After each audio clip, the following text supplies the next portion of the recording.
Hello, dear friends. Today, the judgment of Supreme Court holding senior counsel Prashant Bhushan has come out, and Live Law and Bar and Bench and many other legal journals have reported the judgment. And I had a glance at the judgment, though I could not go the judgment word by word. But however, I could understand broadly as to what we can understand from the judgment of Prashant Bhushan's case. In fact, you must remember that before a few days, the Honorable Supreme Court had convicted Advocate Vijay Kurle, Advocate Nilesh Ojha, and one social activist Rashid Pathan.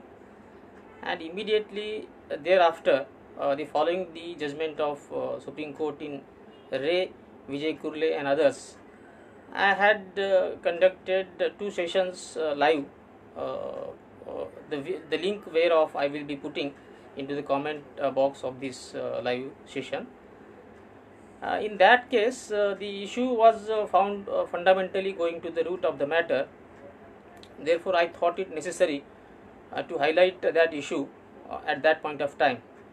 But today, after having gone through the judgment of Prashant Bhushan, I could understand, broadly speaking, three things that we can get from the judgment of Supreme Court in the case of Prashant Bhushan.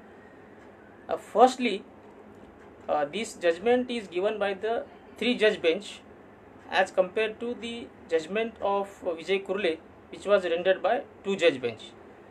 So, the judgment of Prashant Bhushan is of larger bench, and therefore it has a more precedential value than two-judge bench when there are conflicting views. Now, let me tell you as to what are the three things which we can broadly get from the judgment of Prashant Bhushan. Thereafter, I will also touch the aspect which is still to be considered not as a good law. So, first of all, the Supreme Court has reiterated the legal position that the procedure laid down in the case of PN Dua has to be followed. And if you remember, I had narrated that in the case of Vijay Kurle, Nilesh Ojha, the Supreme Court had observed that the procedure laid down in the PN Dua was not binding upon the two-judge bench. The Honorable Supreme Court, led by Justice Deepak Gupta, had in fact observed that the decision in the case of PN Dua was not binding, but it was obiter dicta. It was only having persuasive value rather than precedential binding force.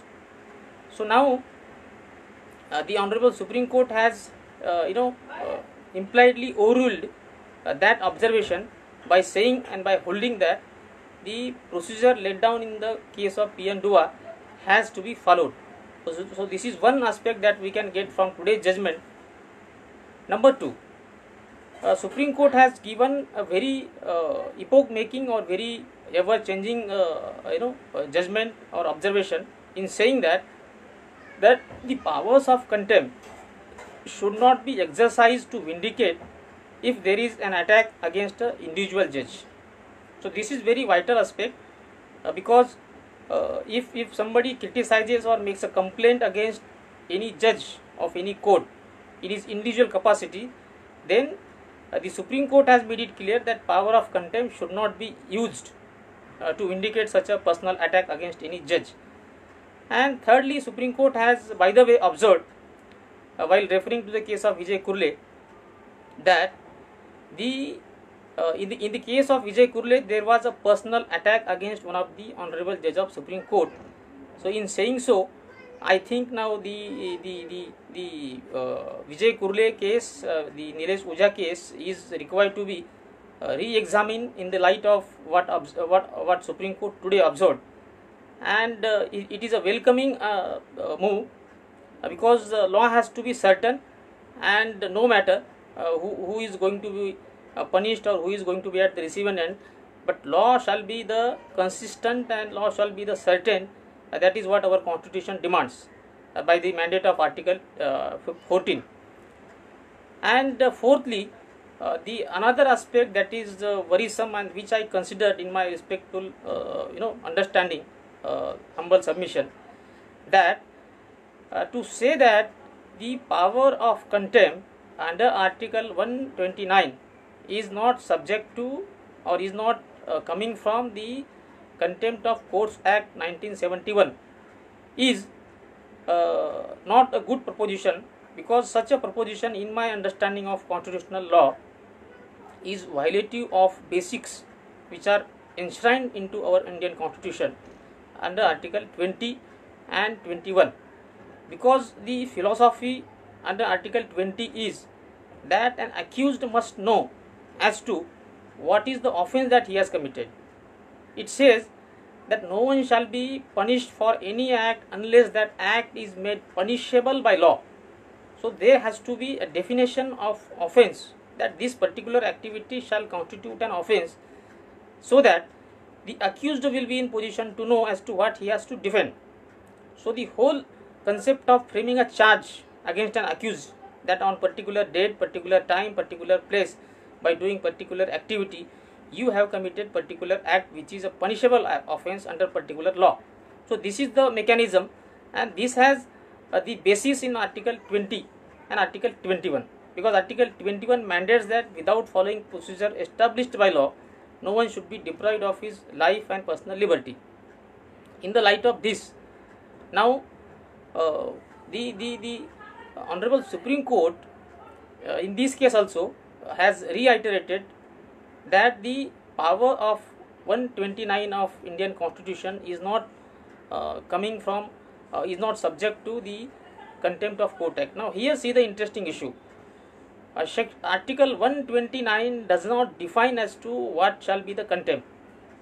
Therefore, as to what is the contempt and what shall be contempt is the only law that we can get from the Contempt of Courts Act, because Contempt of Courts Act defines the contempt of two kinds. It talks that the disobedience shown to the judgment or order or decision of the court shall constitute a civil contempt. Otherwise, if there is any kind of activity which is virtually hampering or bringing into disrepute the judiciary or affecting adversely the administration of justice by way of scandalizing, etc., in that case it shall constitute an offence of criminal contempt. Now if we say that if the power of Supreme Court under Article 29, and for that matter similar Article 215 which gives the similar power to the Honorable High Court, respective High Courts, if these articles do not define as to what is the criminal offence, then necessarily one has to look back into the Contempt of Court Act. Then just to get the definition of what is criminal contempt, in isolation some portion defining what is criminal contempt cannot be taken from the act, and when it comes to following the procedure, then it cannot be said that the procedure laid down in the Contempt of Court Act is not binding. In fact, the mandate of Article 21 applies in case of every deprivation of liberty. Now Contempt of Court Act is a quasi-criminal. Once somebody is punished, once somebody is convicted of Contempt of Court Act, and then it may result into imprisonment up to 3 months. So what would happen if you are convicted and you are sent to jail for 3 months? Naturally you are deprived of your liberty. When you are deprived of your liberty, then mandate of Article 21 is what? That you cannot be deprived of your liberty unless the procedure laid down in Article 20 established by law is followed. Now what is the procedure to be followed in case of the Contempt of Court? It is the only procedure that has been laid down in the Contempt of Court Act. Therefore, the Contempt of Court Act and the procedure laid down therein is not only the act, but it is a part and parcel of the procedure clause mandated by Article 21. Therefore, the powers of Honorable Supreme Court under Article 129, or for that matter power of Honorable High Court under Article 215, are to be read in harmonious way, so as to comply with the procedure laid down in the Contempt of Court Act. So let me make it clear once again that in the case of Vijay Kurle also, the Honorable Supreme Court has said the same thing, that the powers of Article 129 are not subject to Contempt of Court Act or the procedure laid down therein. Similarly, even in today's judgment also, the Supreme Court seems to have reiterated the same position, which I consider to be not a good proposition of law. And in coming times, let us see whether Supreme Court will have occasion to re-examine the same issue as it has re-examined the issue which was raised by Kurle and Ojha, that procedure laid down in the case of P. N. Dua has to be followed. Now let me tell you as to what is the procedure laid down in the P. N. Dua case shortly, so that you can understand this whole discussion in a more simpler way. The procedure laid down in P. N. Dua is simple, that whenever any complaint is received by or noticed by any of the judge other than Chief Justice of High Court or Supreme Court, and that complaint or that letter seems to be contemptuous, or it has some derogatory remarks against the judiciary or the judges of honorable courts, in that case the P. N. Dua mandates that such a letter, such a material has to be placed before the Honorable Chief Justice of the concerned court, and then the Chief Justice of concerned court shall take call on that. Now here it may happen that the complaint may have some derogatory remark against a particular judge of the High Court or Supreme Court, and that very judge receives such a complaint. Then in that case, that judge is if he takes the cognizance of the contempt or contemptuous activity, it shall also amount to becoming judge in one's own case, which is of course violation of the first principle of principle of natural justice.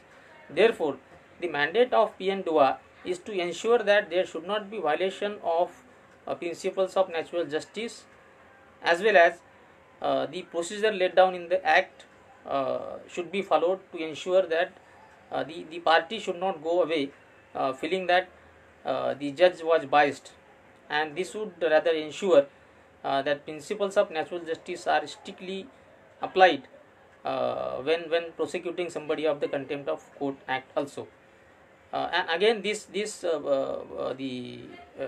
rules or the principles of natural justice are held to be the part and parcel of Article 14 read with Article 21. So in the light of the mandate of Article 14, Article 21, and the judicial precedents in the case of precedent of P. N. Dua, what is necessary is that the complaint or the material or the letter containing derogatory remarks, if received by the court, has to be placed before the Honorable Chief Justice. And in fact, Supreme Court has observed in the case of Prashant Bhushan that this procedure has been followed in the case of Prashant Bhushan. But however, in the case of Vijay Kurle and Ojha, this procedure was held to be not binding, and Honorable Court was of the view that the P. N. Dua case was of only obiter dicta.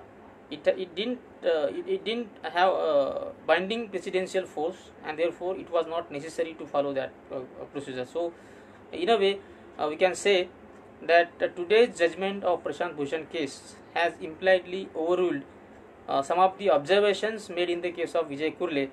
In the light of that, now it is very interesting to see what course of action the Honorable Supreme Court will take, as Vijay Kurle, Nilesh Ojha and Rashid Pathan have filed respective recall, review and writ petitions in Supreme Court against their judgments.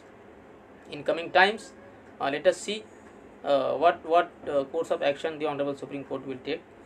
With this, dear friends, I will stop here for today's session, and if necessary, I would go in depth of the judgment word by word, as I made clear initially that I could not go word to word, but broadly speaking what I could understand, I thought it necessary to immediately share my understanding with all of you, and for that I came here. With this, dear friends, I would like to stop here. Thank you.